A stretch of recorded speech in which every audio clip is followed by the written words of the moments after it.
Hello. Right, look, I'm in the garage and I've got the I've been doing a bit of tidying up, would you believe, and this is the engine that I took out the truck. It's a couple of days now since I took this engine out, and what I'm going to do is put it into the 32 chassis. So what I thought I would do before I do that is just give it a fresh coat of paint. Actually, I've cleaned it and it does look okay, to be honest, but the inlet manifold, which is up there, never had a coat of paint, never got painted. So I thought I'd give it another coat of paint and then paint the inlet manifold. So I'm lifting it up high and I'm going to do the bottom half, but I'll probably do it in two goes. I'll do the bottom half, let it dry, and then put it down and then do the top half. But I thought I'd just show you that I am making a little bit of progress other than putting the old 59 in the truck. The old 59 is in the truck and it's running well, to be honest. It is running well. I've been out 3 times in it now, about 10 miles each time, and it's running fine, running good. The only thing that's not too great about it is if you rev it high, you can feel like a vibration, but I half expected that, you know, because I know it's not very well balanced. But, you know, just pottering around locally in the truck it's absolutely fine, great. And I expect to put some more miles on it as well, you know, over the coming weeks, so I can always feed back you know, progress on that. Okay, so I'm going to get my paint out and just give this a lick of paint, and I'll show you what it looks like when it's finished. For the record, having it hoisted up high like that is actually pretty good for just painting all around the bottom half. So I'll lower it down to mid-height now and I'll paint the heads. Okay, you don't want to watch me painting because my name's not Bob Ross. I'll bring you back in a little bit. Last night, or yesterday rather, I came out and I just put a coat of paint on this motor. This is the motor from the truck, and I'm going to put this motor in the 32 so that when eventually I get this vehicle running, I know I've got a known good engine, so I can just, you know, when I'm doing my first drives, I don't really have to worry about the engine. I also want the engine in place because I need to put this forward for registration. So I need the engine in place, I'll have the body in place and everything, you know, so it's all up and presented as a viable, you know, relatively complete vehicle. So that's what I'm going to work towards now, getting the registration.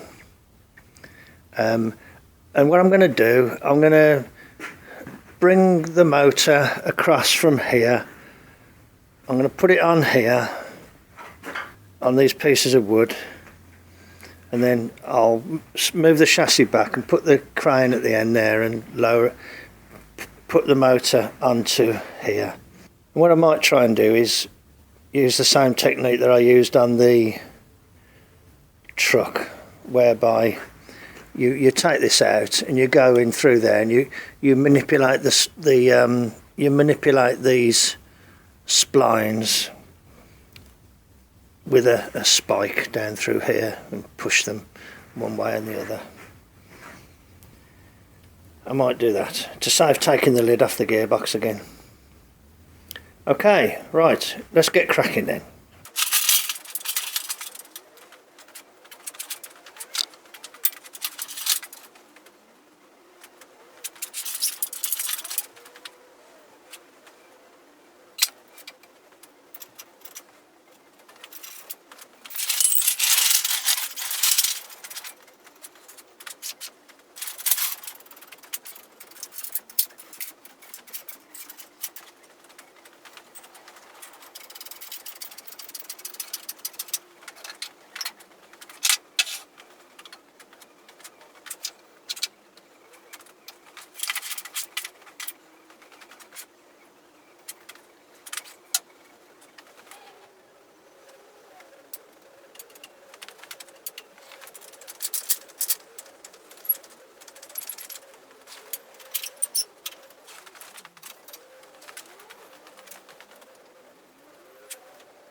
I nearly forgot these little dowels that I made.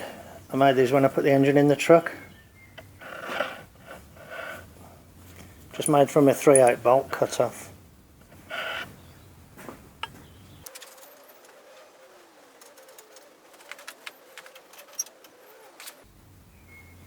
I'm trying to match the angle of the engine to the angle of the gearbox.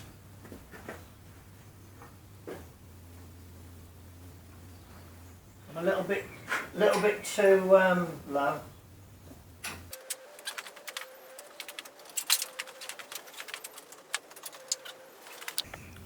The dowels have just started in, and they're long enough so that they're in, you know, before the splines have to start. So we need to look at the splines now. Okay, what I've done, I've kind of pushed the engine back so that as soon as those splines are aligned, it ought to slide in. This gear stick out. The gearbox is in neutral. Right, I'm going to try and illustrate what I was trying to show on when I did this on the truck. Hopefully show it a bit better. Can you see down there, look? Actually, can you see that if I turn the splines slightly to the left, it'll be more or less aligned? Hang on. Can you see that they're almost aligned? So let me see if I can just shove the motor back now. Yeah, can you see that the splines need to go to the left a little bit?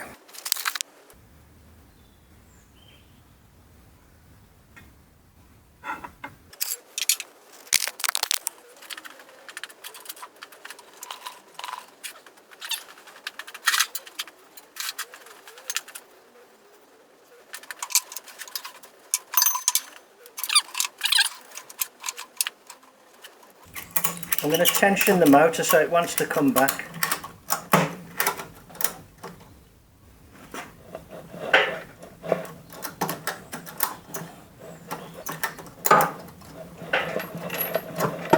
There you go.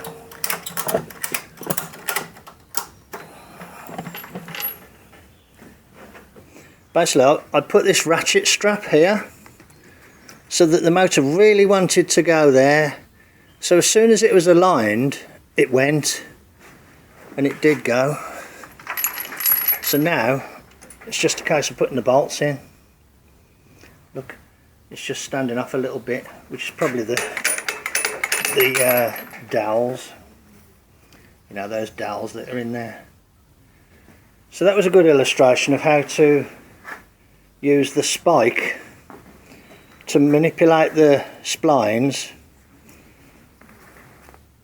to get the engine on, and it took me, what, 5 minutes. It took me a long time in the truck because I didn't have this angular alignment correct. I was a little bit out on that. In fact, I'm a little bit out on this as well. That's better. Okay, I'll put some bolts in now and it should snug it up. So I think that's a good illustration of how that all works.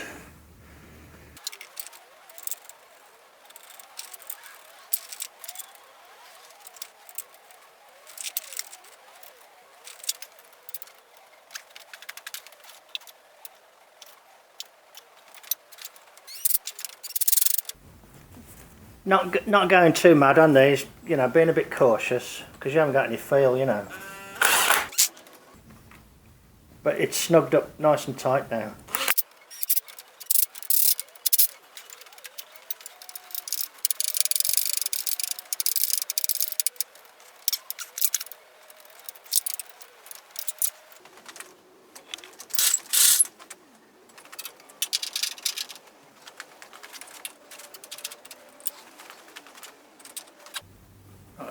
Looks like it needs to come slightly this way to centralise up. Maybe. There we are, there's the engine back in the frame. Well, not back in the frame, but an engine back in the frame. These devices are very useful. You can see me adjusting it a couple of times during that operation, and when I put the engine in the truck it was very useful to have that angular adjustment. So this one can get built up again with the ancillaries, you know, and then I can kind of decide what I want to do next. Getting the old 59 Flatty running has taken all my sort of energy recently, and it's in the truck now and running okay, so I've got to, you know, refocus back on the 32.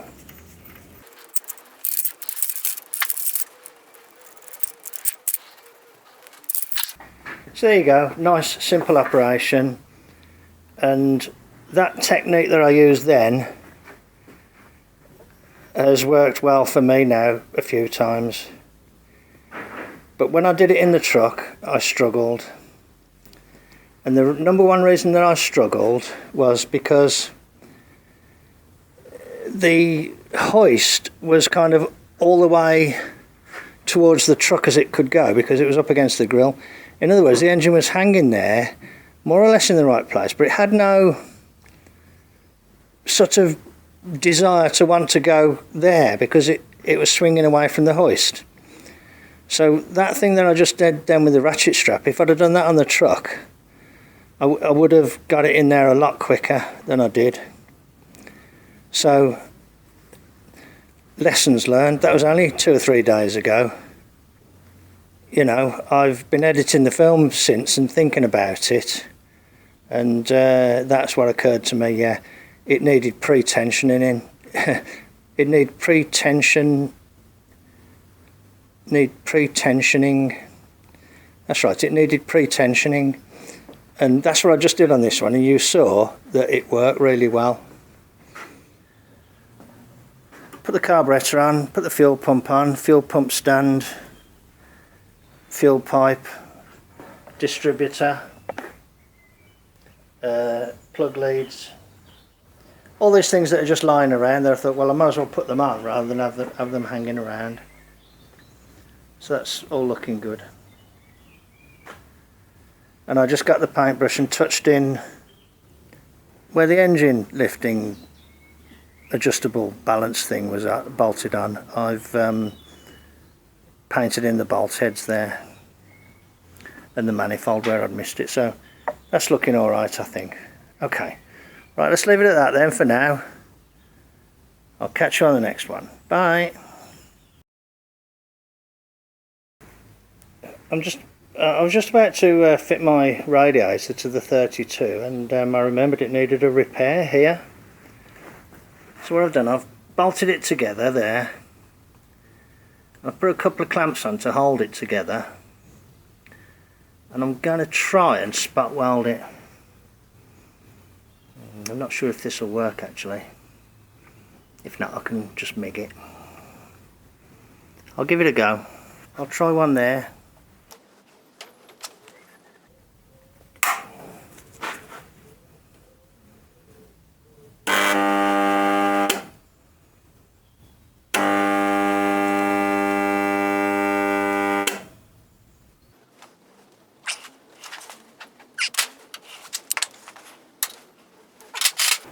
Did that take? I don't think it did it?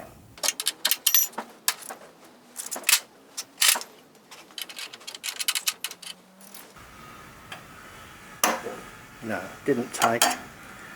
Okay, alright. I think the metal's too thick, you know. Let's give it another go, maybe. Maybe just give it another go.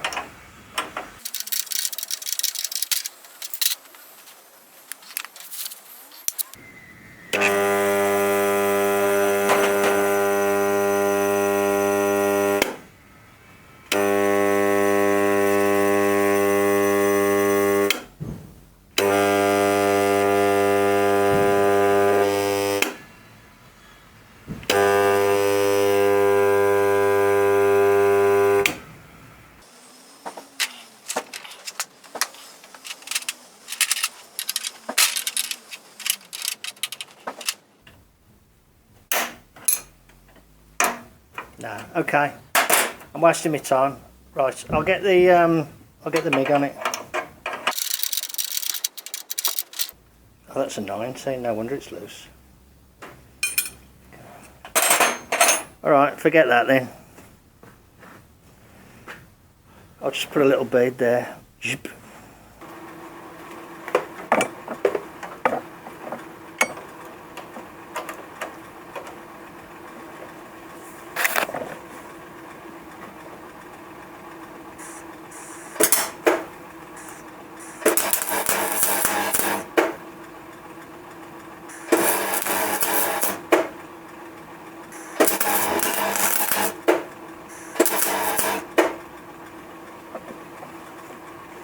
There in it.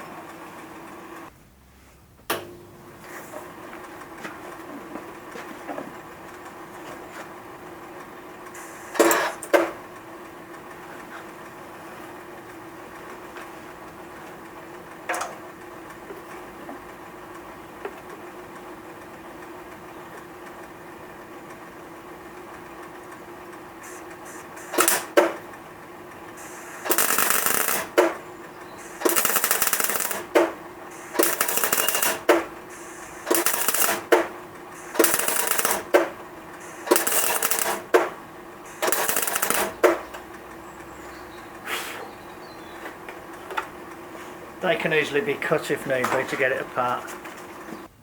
Quick and easy, isn't it, MIG? As long as you've got the gas and the wire.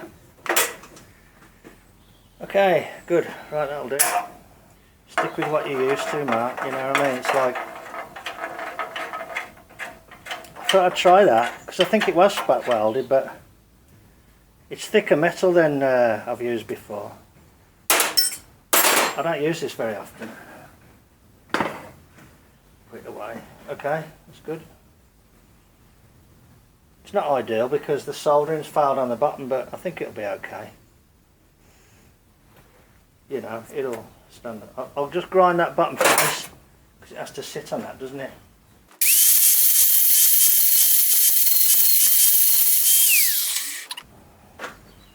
Righto. Okay. I tried, but I think that'll be good enough. I just took the hello again. Yeah, I'm just continuing with this now. I've put the radiator in place. I've made a little repair. I think it was this side. Yes, I think it was this side.